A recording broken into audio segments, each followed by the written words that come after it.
Bonjour à tous et bienvenue sur Europe 1 jusqu'à 10h et sur CNews jusqu'à 11h. Archipélisation et fragmentation.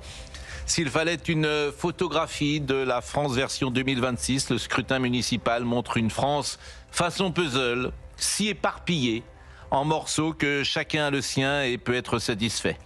Le Rassemblement national confirme son ancrage dans les villes, réélection au premier tour de Louis Alliot, la France insoumise à son public, insensible aux outrances de son chef. Il sera faiseur de roi ou de reine à Paris, à Toulouse, à Nantes.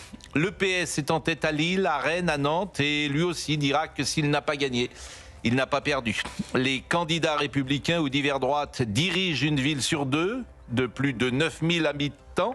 Bref, tout le monde verra midi à sa porte, comme on dit, y compris le bloc central, avec la quasi-victoire annoncée d'Édouard Philippe.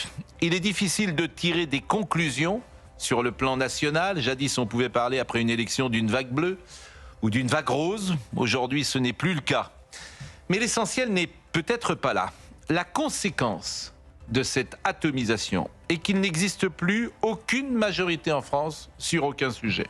Nous ne sommes plus collectivement d'accord sur rien. On est au-delà d'un pays ingouvernable. Rien ne fait consensus. Comment les prochains dirigeants trouveront-ils un programme pour assembler au minimum un Français sur deux? Je ne le vois pas.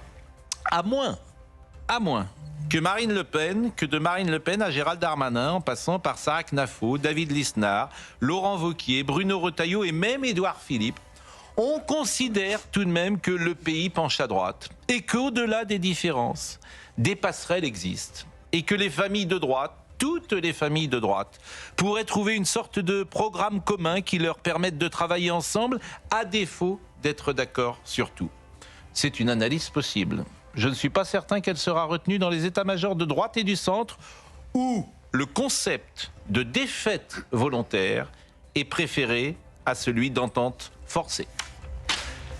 Il est 9h.